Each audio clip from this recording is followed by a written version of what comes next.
San Juan. Después de esto, Jesús fue al otro lado del mar de Galilea, al de Tiberías.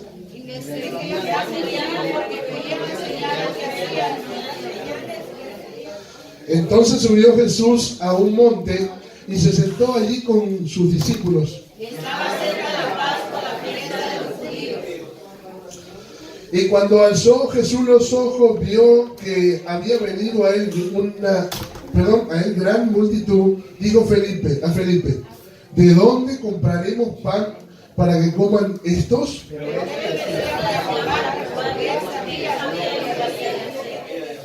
Felipe le respondió, 200 denarios de pan no bastarían para que cada uno de ellos tomase un poco.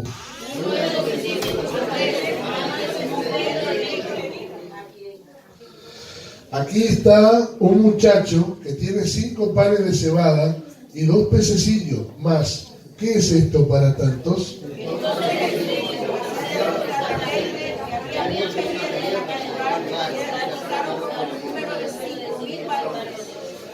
Y tomó Jesús aquellos panes y habiendo dado gracias los repartió entre los discípulos y los discípulos entre los que estaban recostados, asimismo de los peces, cuanto querían.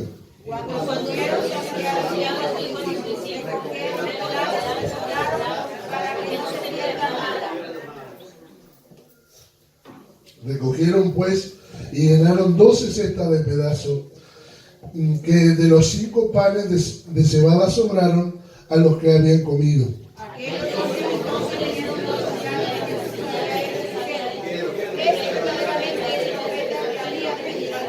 Todos.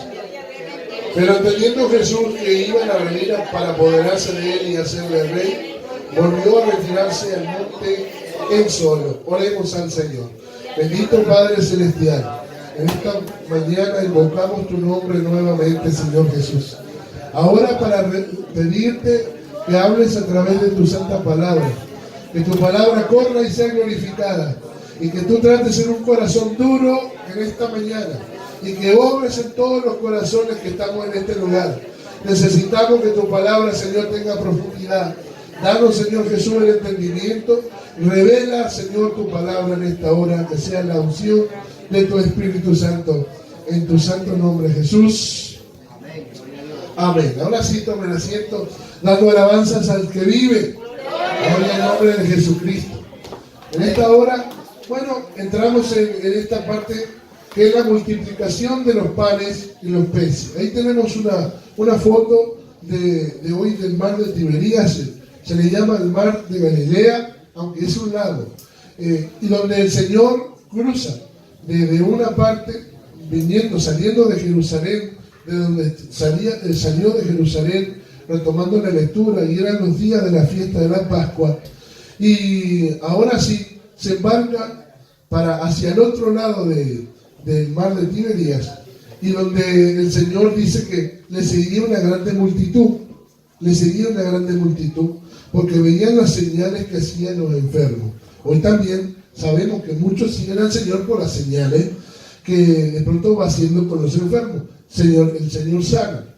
Y como el Señor sanaba, le seguía mucha multitud. La palabra del Señor nos muestra que Él alzó los ojos y vio una gran multitud.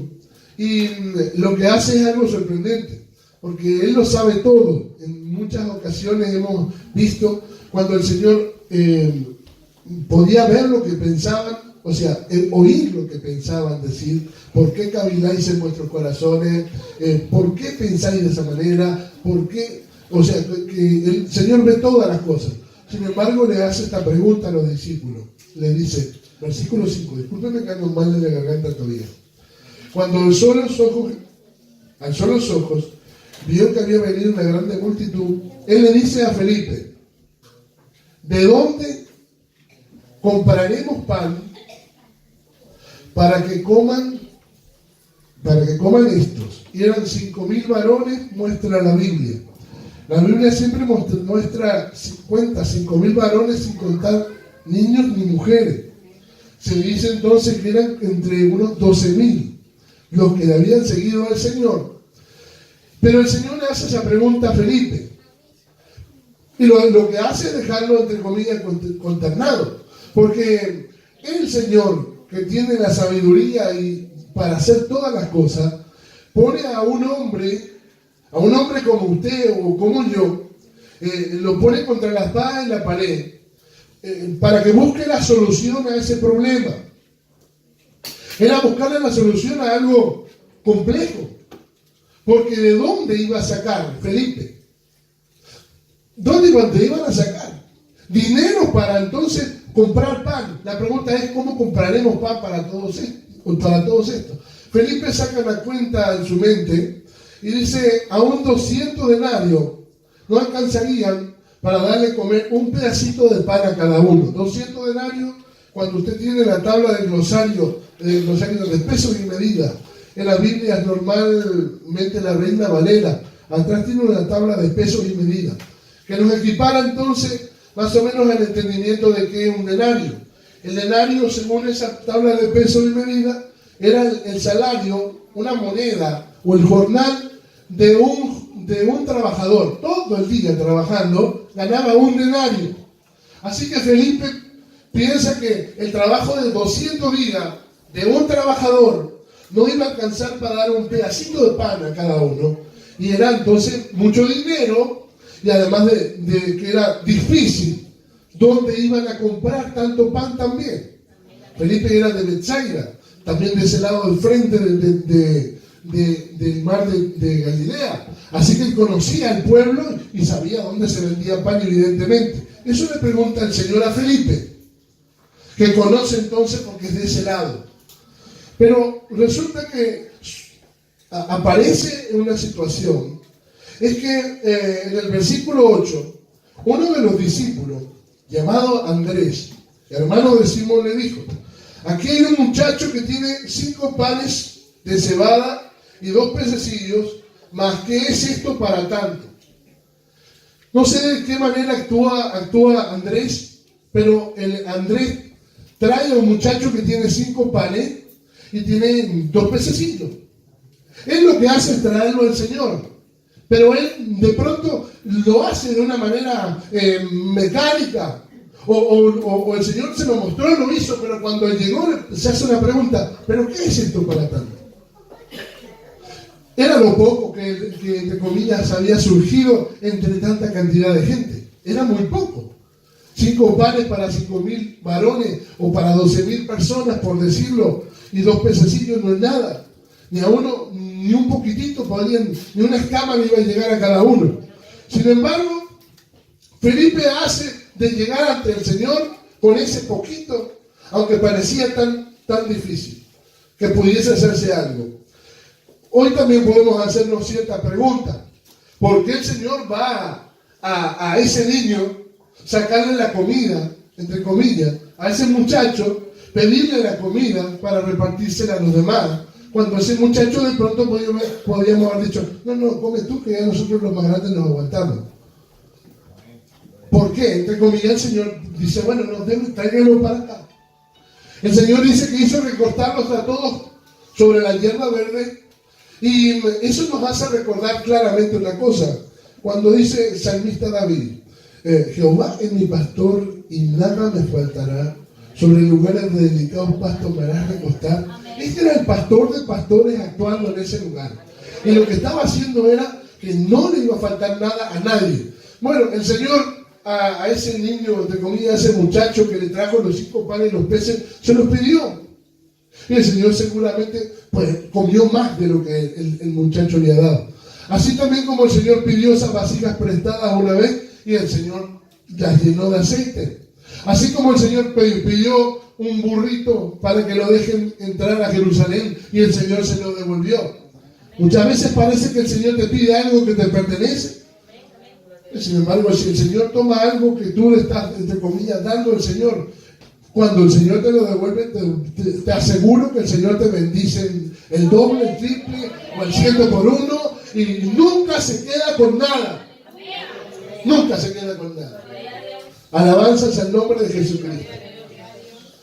Pero lo que vamos a centrarnos en esta mañana es en el personaje de Andrés. El personaje de Andrés.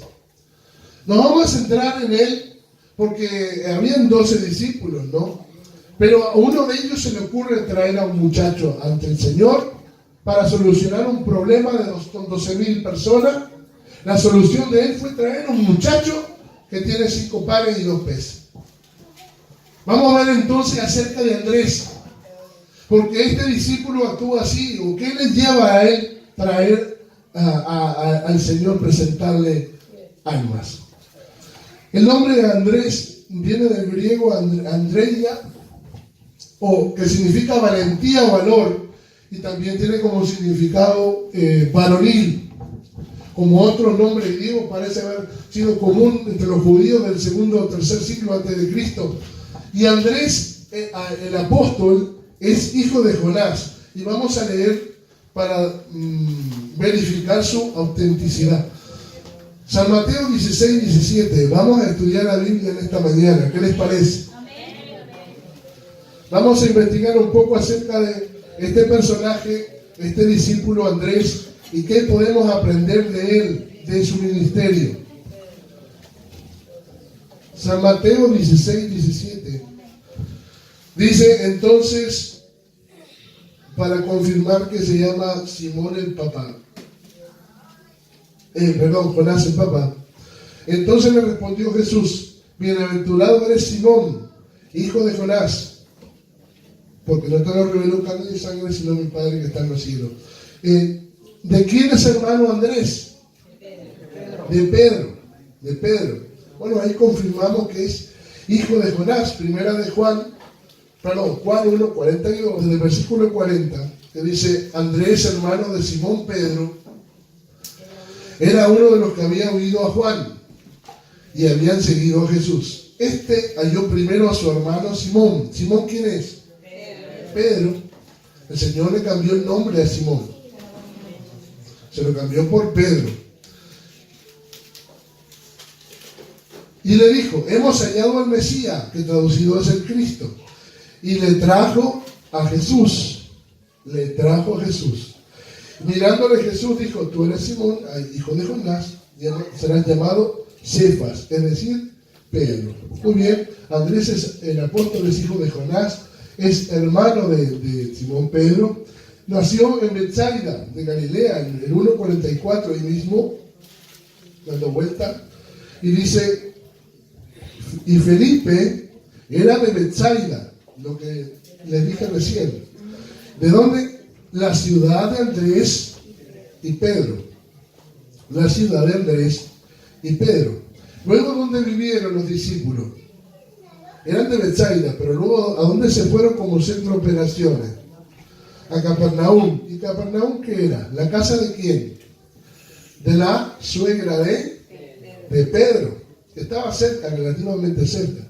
Ojalá un día el Señor nos permita viajar con toda la iglesia a Jerusalén, a Israel, a hacer un viaje. Estaría buenísimo, ¿no es cierto? Sigamos orando, porque el año pasado Dios lo propuso aquí. Este hermano fue hermano de Simón Pedro, según San Mateo 10:2, lo podemos ver rápidamente, aquí ya lo vimos en el registro. San Mateo 10:2, y dice: y los nombres de los 12 apóstoles son estos. Primero Simón, llamado Pedro, y Andrés, ¿qué dice? Su hermano. Estaba Jacobo, hijo de Zebedeo, y Juan, su hermano. Estos eran los otros hermanos. Entre los 12 discípulos había 2 eran hermanos. Ambos fueron pescadores. San Mateo 4:18 nos muestra que eran pescadores. Andrés era pescador. Mateo 4:18. Andando Jesús junto al mar de Galilea, vio a 2 de sus hermanos, Simón, llamado Pedro, y Andrés su hermano, que echaban las redes al mar porque eran pescadores. Se dice que hubo 2 encuentros. Esta es un relato del segundo encuentro. Cuando los 2 hermanos que eran pescadores, que Andrés se fue a pescar nuevamente con Pedro. Y luego los encontró de nuevo el Señor, relatado acá en San Mateo. Al comienzo de la vida pública de nuestro Señor, ocuparon la casa de Capernaum. San Marcos 1:21, bueno, era la casa de la suegra de Pedro. Lo puede ver usted en San Marcos 1:21, que dice: y entraron a Capernaum los días de reposo, y entrando en la sinagoga enseñaba. Y el versículo 29,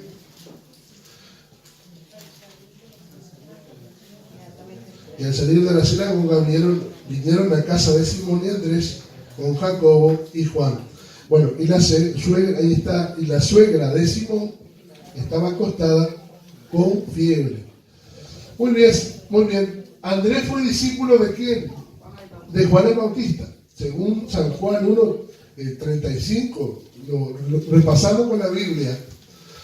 Es importante repasarlo con la Biblia, aunque no estamos hablando de doctrina ahora, sino del testimonio acerca de este discípulo.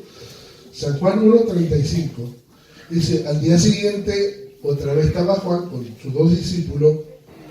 Así, Juan tenía dos discípulos y uno de ellos era Andrés. Y lo que hizo Andrés fue, cuando vio al Mesías, ¿qué fue lo que hizo? ¿Dejó a quién? A Juan lo dejó. Digo, ya he encontrado el que tú nos anunciabas. Así que deja ¿cómo se dice? A Juan el Bautista y se va tras Jesús.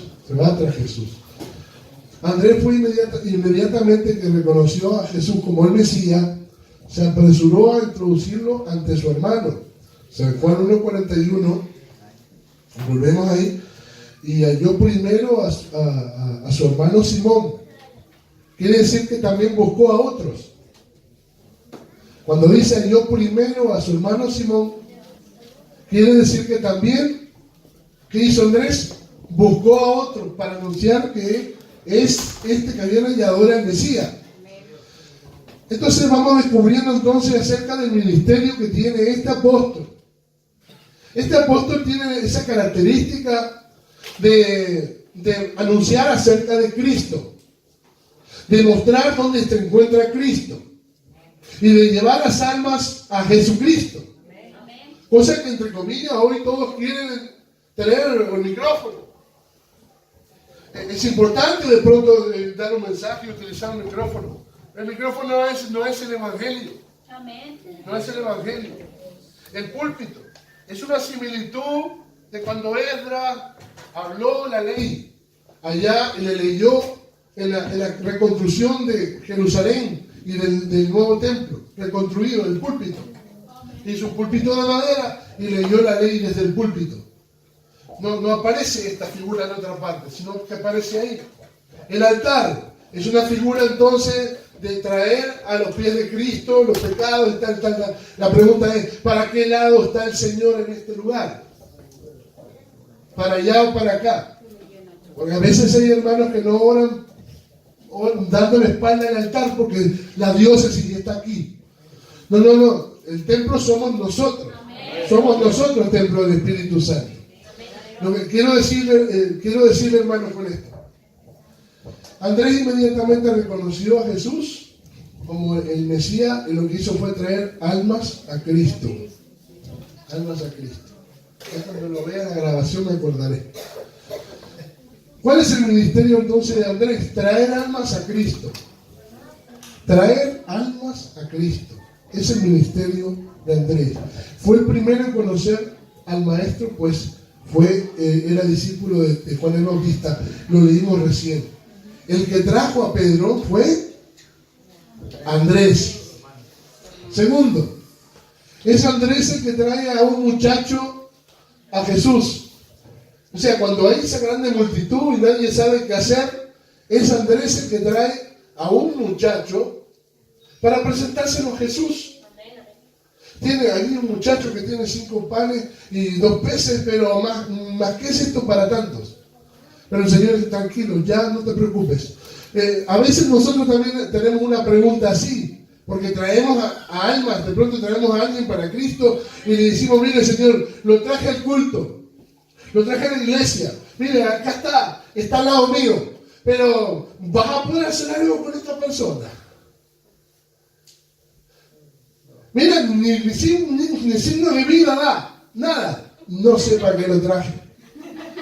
No, en serio, porque nosotros a veces nos preguntamos si Dios puede hacer algo con alguien, o si puede hacer algo. Bueno, Andrés lo hizo, lo trajo hasta acá. Y luego con el material que tenía, dijo, yo no sé si puedo hacer algo con esto, si podrás hacer algo con esto. El Señor dijo, tranquilo, tranquilo. Una vez que nosotros le entregamos al Señor, el Señor, eso poquito que nosotros podemos traer, no importa, eso poquito, el Señor lo puede multiplicar. Y lo puede multiplicar, aunque a tu criterio, a mi criterio, parezca que es imposible. Pero el Señor sí lo puede multiplicar. Demos una alabanza a Jesús en esta mañana. Mientras que los demás discípulos entonces se rascaban la cabeza qué hacer y tenían la excusa, Andrés persuadió al muchacho para que rindiese su comida y no era una tarea fácil. Tuvo que haberle entonces hablado del Señor, que el Señor sí podía haber hecho algo. Porque a un joven, estando, mira, tú tienes comida ahí, tienes eso para ti. ¿Y qué vas a hacer tú? ¿Vas a comer tú solo? ¿Cómo lo persuadió Andrés? ¿Qué le contó? ¿Qué le dijo? Mentira no le tiene que haber dicho. Le tiene que haber dicho, mira, este que te voy a presentar es el Mesías. Tienes esto, vamos a compartirlo, pero ven, te lo voy a presentar. Y lo trajo ante Jesús, se lo trajo ante Jesús. Y este muchacho ante la presencia del Señor Jesucristo, vea, yo no tenía eso, y el muchacho lo rindió al Señor Jesús. Lo puso a la mano del Señor Jesús. Evidentemente era un momento de fe ese lugar. Se ha transformado en un momento de fe. A veces tú no ves nada. Parece que no hay de dónde sacar. Parece que no se ve de dónde va a venir la bendición. Ni la bendición ni nada. Pero cuando nos presentamos ante el Señor, de la nada, de eso que parece tampoco, se mueve un momento como de fe. Y el Señor tranquilo, vea, recuéstalo todo de 50 sobre la hierba verde. Alabanzas al nombre de Jesús. Demos gloria al nombre de Jesucristo. Bueno, ¿y qué hizo? Andrés trajo a este joven ante el Señor. Gloria al nombre de Jesús. Otro pasaje que vamos a leer está en San Juan 12, 20. Este no lo leímos. Dice, había ciertos griegos entre los que habían subido a adorar a la fiesta, y estos pues se acercaron a Felipe, que era de Betsaida de Galilea, y le rogaron diciendo, Señor, quisiéramos ver a Jesús. Pero Felipe, ¿qué hizo? Felipe fue y se lo dijo a ¿quién? Andrés. Felipe fue y se lo dijo a Andrés. Se ve que entonces ya le reconocían a Andrés ese ministerio de traer almas a Cristo. De traer almas a Cristo. Por eso se nota clarito que cuando dice que hallando el Mesías y hallando primero a Simón, si se cayó primero a Simón, quiere decir que halló a otros también, aunque no lo registra la Biblia. Entonces dice, y Felipe fue y se lo dijo a Andrés. Entonces Andrés y Felipe se lo dijeron a Jesús. Y Jesús le respondió diciendo, ha llegado la hora para que el Hijo del Hombre sea glorificado. Vea, que un griego se acercara a un judío era una cosa como aberrante, ¿no es cierto? Porque eran considerados, ¿qué? Gentiles. Eran considerados gentiles. Sin embargo, entonces Andrés Felipe habla con esos griegos y Felipe habla con Andrés. Con Andrés. Porque había que llevar esas almas al Señor Jesucristo. Nuevamente entonces observamos el funcionamiento de su ministerio de traer gente al Salvador. Gente al Salvador. ¿Por qué voy a ir por acá? Porque estamos hablando de ganar almas para Cristo. Estamos hablando del ministerio de Andrés. Estamos hablando entonces de ese ministerio de acercar a esas personas a Cristo. Y ese es un ministerio precioso. Porque hay que presentarle las almas a Cristo, ¿no es cierto? Pero alguien tiene que concientizarse y decir, vea, si vamos a orar por las almas, vamos a pedir que se salven las almas, vamos también a traérselas al Señor. Vamos a trabajar para traer las almas al Señor. Alabanza al nombre de Jesucristo. Pero muchas veces nos dejamos como olvidado eso. Podríamos hablar de métodos de evangelismo. Métodos de decir, bueno, métodos como el refán, que son las reuniones familiares, métodos como de hacer una campaña evangelística, etcétera, etcétera. Pero el método más eficaz es el evangelismo personal, cuando tú hablas a alguien, pero invitarlo a que conozca a Jesús. Invitarlo a que conozca a Jesucristo. ¿Qué pasaría si un alma al año nos ganásemos para el Señor? Pues multiplicaríamos al 100 por 1 en solo un año. El doble. En solo un año seríamos el doble. Solamente en un año. Es decir, hablando de la iglesia o el crecimiento. Alabado sea el nombre de Jesucristo. Cuando hablamos del evangelismo personal, y es responsabilidad de cada creyente evangelizar, o solamente del pastor, todo. Conocer la verdad es una responsabilidad. La responsabilidad entonces hace que tengamos que abrir nuestra boca. Se trata de que hay que hablar de Cristo y no callar. Por ejemplo, vamos a leer Ezequiel 33, versículo 1. Vino a mí palabra de Jehová diciendo: Hijo de hombre, habla a los hijos de tu pueblo y diles: cuando trajere yo espada sobre la tierra, y al pueblo de la tierra, tomare un hombre de su territorio y lo pusiese por atalaya.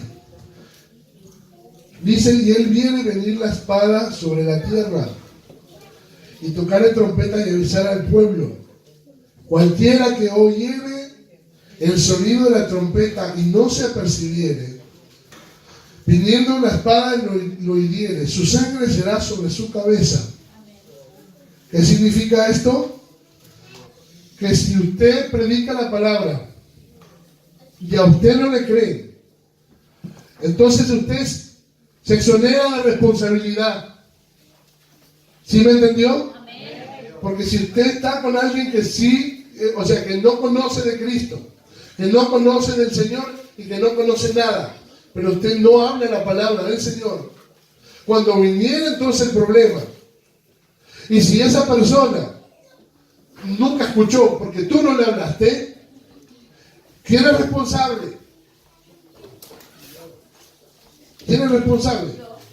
Es como el padre de familia. Si tu casa tú no hablas el evangelio de tus hijos, ¿quién es responsable? El padre. Entonces, seguimos leyendo. Cualquiera que oyere el sonido de la trompeta y no se apercibiere viendo la espada, lo hiriere, su sangre será sobre su cabeza. Eso es, si tú hablaste y él no quiso oír. Quinto, versículo 5. El sonido de la trompeta oyó y no se apercibió, su sangre será sobre él, mas el que se apercibiere será librada su vida. Es decir, si te escucha la persona, que tú le has hablado el evangelio, le has invitado incluso a que escuche la palabra, pero si se hace caso omiso de lo que tú le has dicho, y luego viniere juicio o muriere, esa persona ahora no puede decir, no, fue culpa de que nadie me habló, nadie me dijo nada. El Señor le dirá, no, sí te dijeron, sí te invitaron. Alabanzas a Cristo Jesús. Dice, sigue diciendo la palabra. Pero si la atalaya viene a venir la espada, ¿cómo es ver venir la espada? No vemos prende la noticia para saber lo que es ver venir la espada. Prende la noticia ya, para saber que ya Cristo viene de pronto. ¿Qué falta más? ¿Qué más falta? ¿Qué más violencia queremos ver? ¿Qué más destrucciones queremos ver? ¿Qué más problemas en la civilización, en la sociedad queremos ver? Si está todo podrido ya. Ya está todo podrido. ¿Cuánto falta más que quede de agua en la tierra? Dicen que hasta el 2050 habrá agua en la tierra. ¿Qué es lo que esperamos? Ya se están cargando, entre comillas, los coches de gasolina porque está contaminado todo. Está todo contaminado ya, todos lo saben. ¿Qué alimento podemos comer sano ya? Si todo produce cáncer y esto por acá y por allá. ¿Qué es lo que no produce cáncer? Todos los alimentos, los enlatados por allá, todo tiene problemas, todo está malo. ¿Qué más espada quiere ver? Ahora, para percibirse, porque dos cosas no sabemos: cuándo viene el Señor a levantar la iglesia y cuándo nos vamos a morir nosotros. Y como no sé yo cuándo me voy a morir, me tengo que percibir hoy. Entre tanto que se dice hoy, no endurezcáis vuestro corazón. Ahora, ¿qué dice la palabra del Señor en el que estamos leyendo? Si la atalaya viene a venir la espada, pero que dice, no tocaré la trompeta, no anunciaré. Y el pueblo no se apercibiere, viendo la espada, y viene alguno, y este fue tomado por causa de su pecado, pero demandaré su sangre de la atalaya.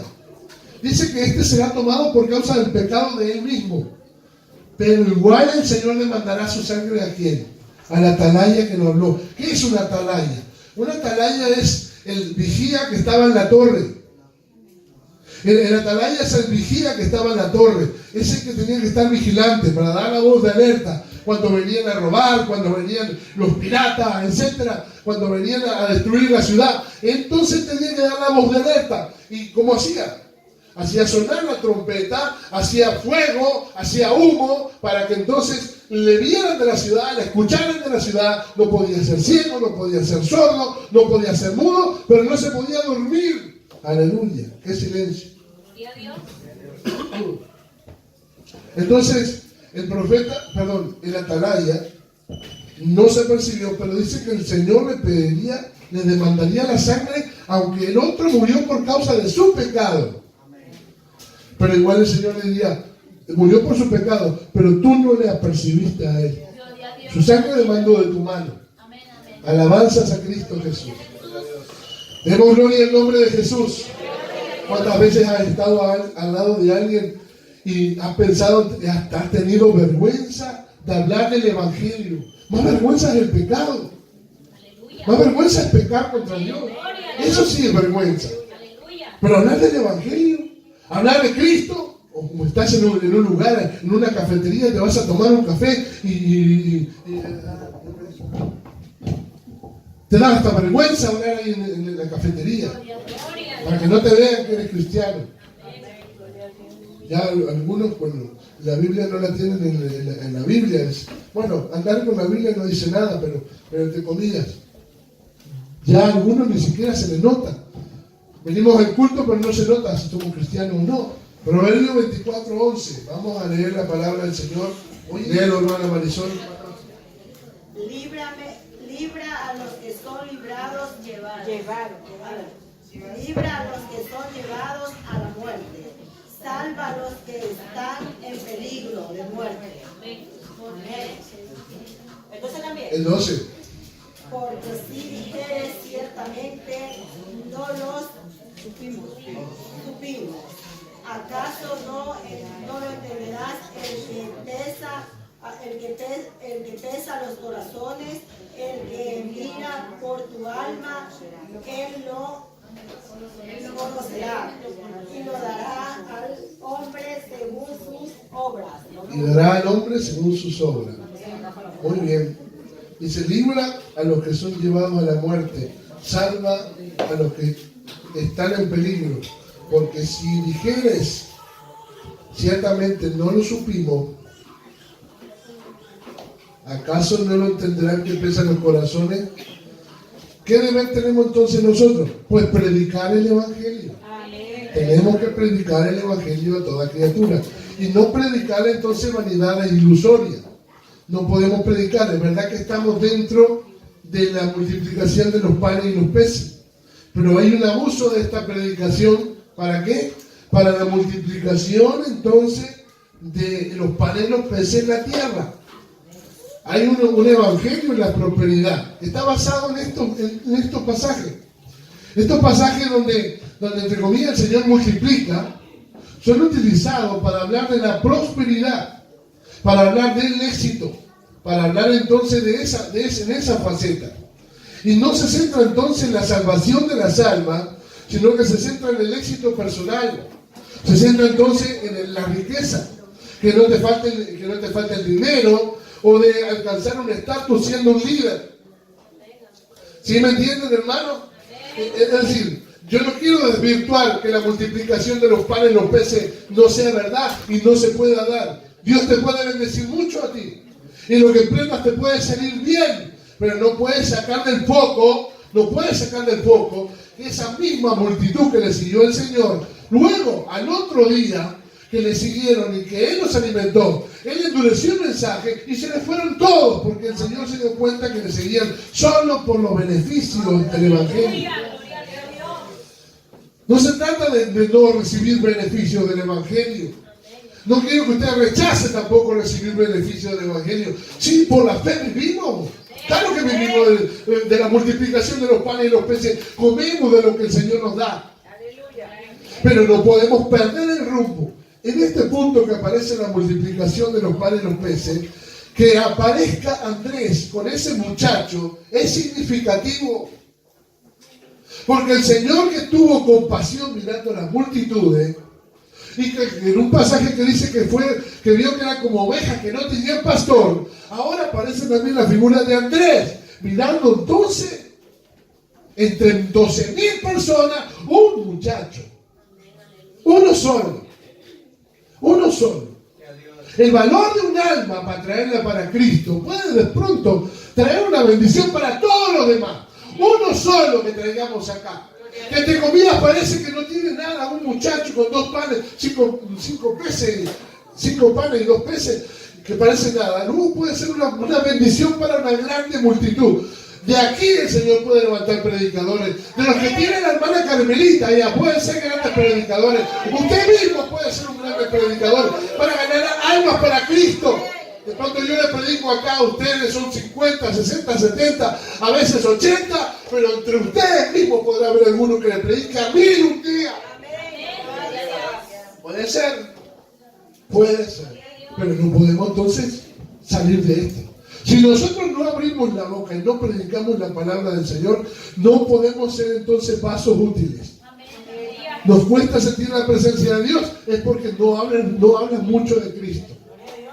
Habla más de Cristo y verás cómo estás siempre, vas a estar dócil para que la presencia del Señor llene ese vaso y este vaso esté dando de beber a otro que necesita de Cristo. A su nombre le damos gloria. 1 Corintios 9, versículo 16. Dice la palabra del Señor: pues si anuncio el Evangelio, ¿qué dice Pablo? No tengo por qué gloriarme. A ver, hermanos, ¿qué les pasó? ¿Por qué no me pusieron la alfombra roja aquí a mí? Hermanos, ¿qué cosa es esta? Me tienen que poner la alfombra roja, estoy predicando el Evangelio acá. O que tráiganme de acá un café, no sé qué. No, señor. Si predico el Evangelio, dice Pablo, no tengo de qué gloriarme. Pero sin embargo, pastores o predicadores que entran por la puerta a la plataforma no hablan con el pueblo. Y cuando viene el pueblo, mandan a otros que hablen. Y algunos por acá, que conozco por ahí, ni bautizan ellos. Desde lejos dicen: yo te bautizo en el nombre del Padre, Hijo y Espíritu Santo, dice. Y otro por allá lo tiran el agua. Ni siquiera con las manos. Hay poder en Jesús. Padre Celestial. Pues si yo anuncio el Evangelio, no tengo de qué gloriarme, porque me es impuesta, ¿qué cosa? Necesidad. ¿Usted tiene necesidad de agua? Sí, de agua, sí. ¿De oxígeno? Sí, de oxígeno. ¿Usted escuchó que el Señor habló de la necesidad de orar? Sí, la necesidad de orar. Pero Pablo dice entonces: me es impuesta la necesidad ¿de qué? De predicar el Evangelio. ¿Ha sentido usted la necesidad de abrir su boca? Amén. ¿Pero ha sentido también usted que usted mismo la ha cerrado? Amén. ¿Por qué ha cerrado la boca? La pregunta. Amén. Vamos a analizarlo. ¿Por qué? Porque era el momento de haber hablado de Cristo. Era el momento de haber hablado del Señor.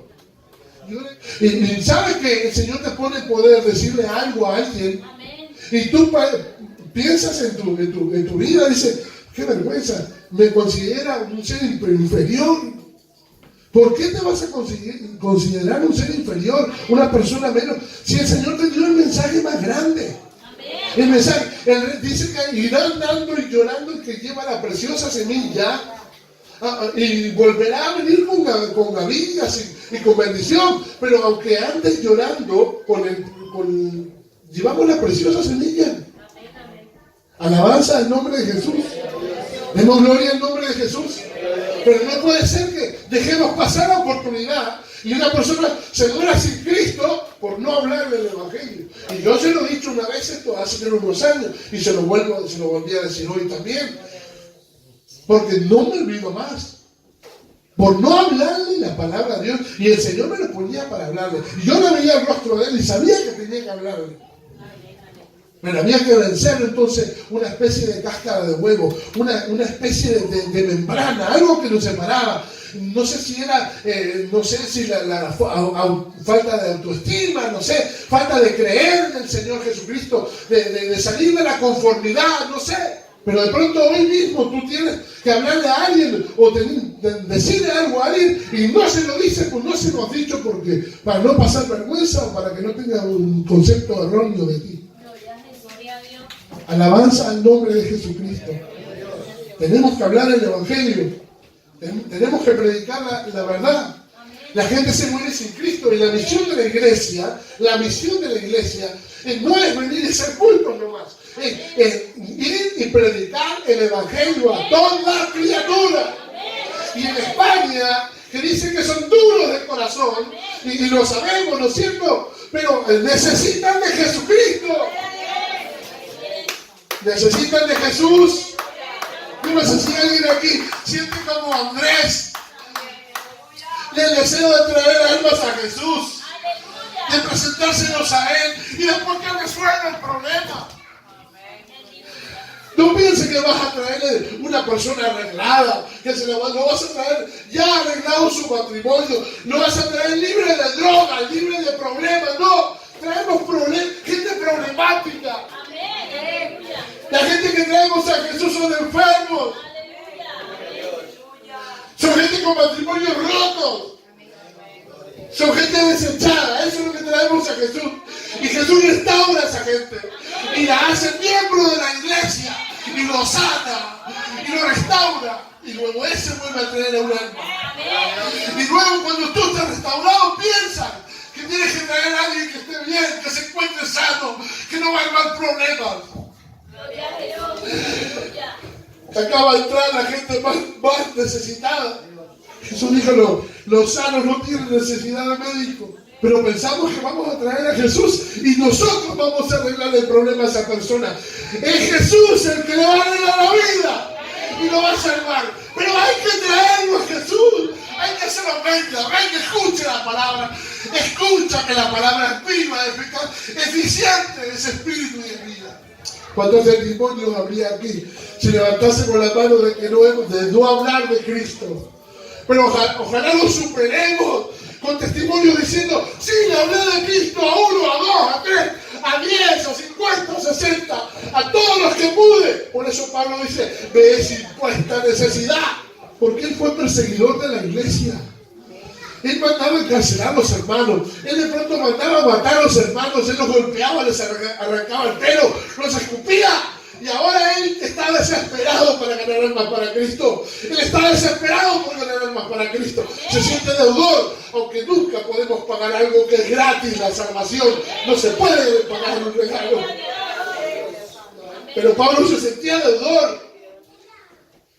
Alabanzas a Jesús. Si tuviésemos una máquina del tiempo, haríamos todo perfecto, ¿no es cierto?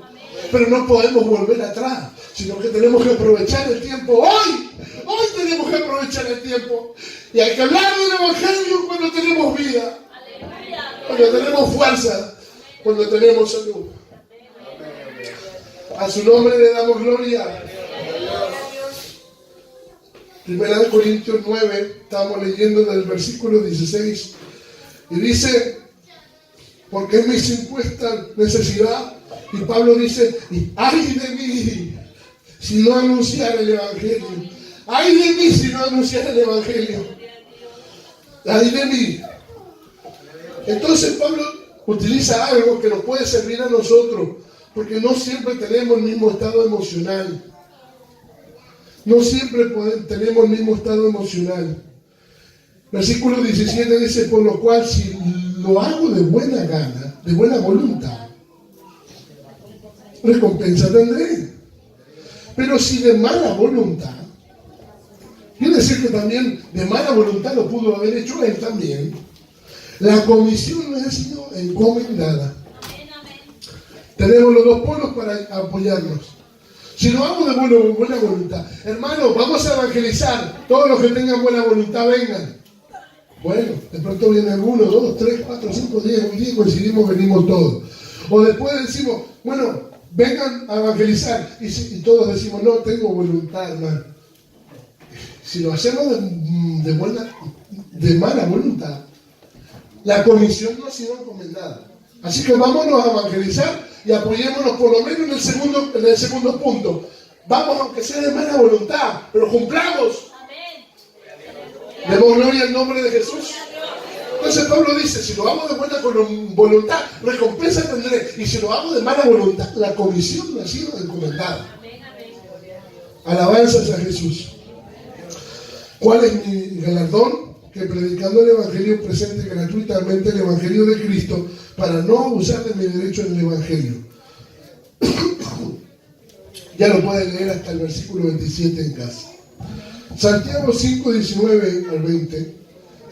Santiago 5, 19 y 20, ¿quién lo tiene? Léanlo por favor, bien alto. Hermana Zúñiga. Hermanos, si alguno de entre vosotros se ha extraviado de la verdad y alguno le hace volver, sepa que el que haga volver al pecador del error de su camino, salvará de muerte un alma y cubrirá multitud de pecados. Amén. Gloria al nombre de Jesucristo. Miren lo que dice acá. Miren, qué más galardón que este, ¿no? Pero dice aquí, si alguno entre vosotros se ha extraviado de la verdad y alguno le hace volver,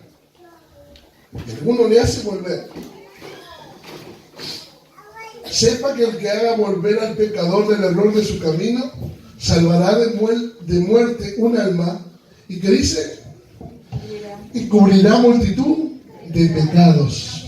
Multitud de pecados. A su nombre le damos gloria. La Biblia nos dice que Dios dice en la Biblia que el que gana almas es sabio. ¿Cuál es el principio de la sabiduría? El temor de Jehová. Pero el que gana almas es sabio. Proverbios 11:30. Vamos a leer en esta mañana. El fruto del justo es árbol de vida, y el que gana almas es sabio. El que gana almas es sabio. Este año comprometámonos a ganar un alma para Cristo. Primero, para ganar un alma para Cristo, tú tienes que estar firme. Porque alguien que no está salvo no puede ganar un alma. O sea, tenemos que tener fe, convicción de que estamos en Cristo. Para ganar un alma para Cristo, por supuesto. Ganar en el sentido militar, ganar una batalla, ganar una posición estratégica, ganar una ciudad. Vamos a analizar el término ganar. Requiere paciencia, valor, perseverancia, y en muchos casos es necesario afrontar grandes riesgos. Bueno, hablamos de ganar. El término ganar. Así que si en sentido militar, ganar una batalla, ganar una posición estratégica o una ciudad, requiere entonces ¿qué cosa para ganar? Paciencia, perseverancia, valor. Y en muchos casos es necesario afrontar grandes riesgos. Grandes riesgos. Pero el que gana almas es sabio. Por eso el Señor nos dice que seríamos pescadores de hombres. Para pescar se necesita mucha paciencia. No es impaciencia. No podemos condenar enseguida. Hablamos enseguida de una persona y la mandamos directamente ¿para dónde? Le decimos, hola, ¿así cómo estás? Que Dios te bendiga. Bien, sí, bien. Vamos a la iglesia que no, que ustedes no me gustan nada. Te vas a ir al infierno entonces. No le tenemos ni un ápice de paciencia, nada. Nada, ni una semana, ni un mes. No probamos un mes, nada, no. Enseguida ya lo condenamos. Tenemos que entonces sembrar la palabra de Dios con paciencia, con perseverancia, con valor, y en muchos casos es necesario afrontar grandes desafíos. Ganar en el sentido comercial, todo comercial debe entonces trabajar. La persona que pone un negocio o que pone una empresa tiene que trabajar. No es poner un negocio y ya está, que se haga todo solo. Hay que trabajar con constancia y con esfuerzo si quiere ganar en su negocio. Así que la palabra ganar implica esfuerzo. Implica esfuerzo. Ganar en el sentido matrimonial. Sí, pero en el sentido de que el joven quería conquistar a la señorita y se esforzó, se bañaba, se ponía perfume, se peinaba. Se bañaba, término pastel. Hacía todo lo posible, regalos, todo eso. Hasta que la ganó. Ya no se baña, ya no se echa perfume. Sí, pero quiere decir que ganó el corazón de ella intentando, invirtió tiempo, esfuerzo, sacrificio, todo. ¿Para qué? Para ganar en el sentido matrimonial. Si aplicamos todo esto, ganar almas para Cristo, andaremos en la senda verdadera. Pero quiero decir en el término de el que gana almas es sabio, significa aquí hay trabajo. Amén. ¿Qué me refiero? Esto no es así. No, hay trabajo. Porque su familiar que usted le habla la palabra del Señor, de pronto le contesta, es duro. De pronto le habla mal, de pronto le insulta. Yo puedo dar un testimonio en esta hora. Mi hermano, el que yo fui a visitar, que casi murió, que tuvo tantos problemas en las drogas, que tanto tiempo estuvo mal con los vicios, y que estuvo enganchado en esa música satánica y todo eso. Bueno, después de eso, hablándole de Cristo y todo, con él, toda la semana, esta semana no hablé, pero toda la semana estamos hablando de la Biblia, y él está hablando de la Biblia, y él me pregunta cosas, y está buscando de Dios, está quebrantado, y él ha orado, está orando, y Dios le ha ayudado. Ya le abrió puertas, ya se sustenta solo, ya no necesita la economía, porque Dios le ha abierto las puertas. Y mi otro hermano Miguel, el que me dijo una vez que yo me muriese, que ojalá me muriese, que vuelva mi hermano de antes. Y hace 10 años atrás me dijo esto. Ahora me habla y me pide que le hable de Cristo y me comparte cosas, y me dice que tiene fe en Jesús, que le ayude a orar, y que quiere hablar con mi hermano Gonzalo también, y los tres hablando de Cristo. ¿Cuántos años pasaron? ¿Y cuántas cosas me dijeron mis propios hermanos? Y seguramente usted también la pasó. Que su familia le dijo, usted está loco, usted está mal, o ya no quiero, usted no es mi hermano, como me dijeron, porque prefiero a mi otro hermano. Y yo dije, el que era vicioso, el que era perverso, el que era violento, ese no quieres. Y seguro alguno de ustedes ha sido avergonzado por el Evangelio, por culpa del Evangelio. Pero no importa. No me avergüenzo del Evangelio, porque es poder de Dios para salvación a todo aquel que cree. Al judío primeramente, al religioso y al griego, al que tiene conocimiento también, al intelectual.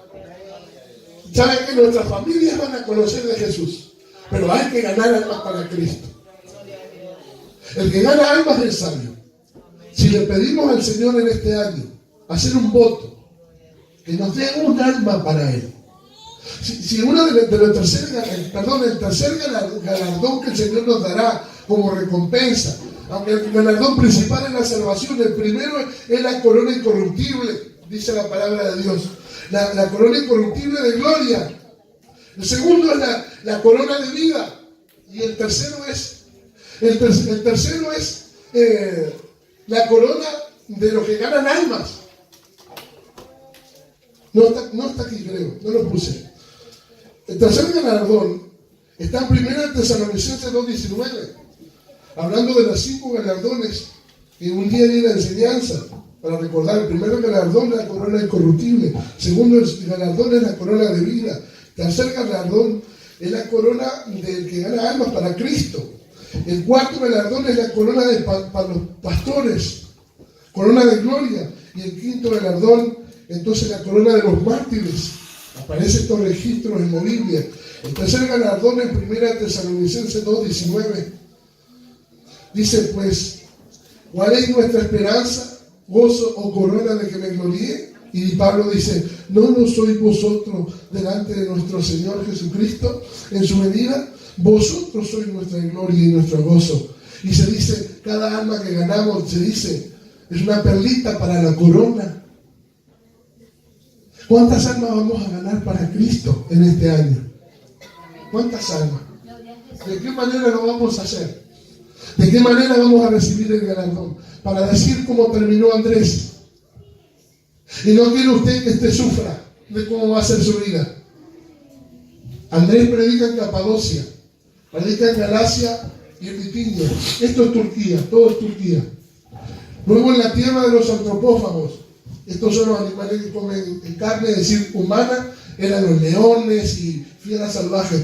Y en los desiertos de Siria, acto seguido en Bizancio, esto es la ciudad de Estambul hoy, donde fue destinado según acuerdo y fue crucificado por orden del gobernador romano a Egeas.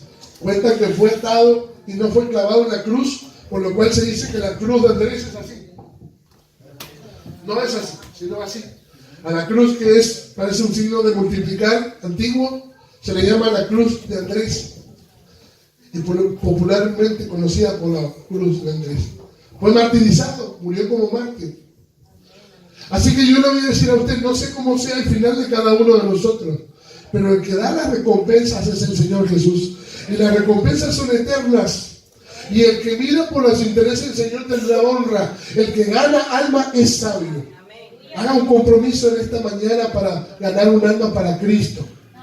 Para Cristo, para el Señor. Póngase de pie en esta hora. De pronto es su esposo, de pronto su familiar suyo. De hablarle a alguien de Cristo. De Cristo. Aquí hay un altar. Comprométase con Jesús y gane un alma para Cristo en este día. Bueno, en este año. Comprométase. Eso es lo que falta. Un hombre como Andrés, una mujer que sea como Andrés, que traiga almas a Cristo. Salga de su conformismo ya. Gane un alma para Cristo. Alabanzas a Jesús. Alabanzas a Cristo. Gánese un alma para Jesús. Comprométase en esta hora. Si usted se gana un alma para Cristo, hay fiesta en los cielos cuando un pecador se arrepiente, pero gane un alma para Jesús. Sí, Señor Jesús. Cuando alguien necesite, aleluya.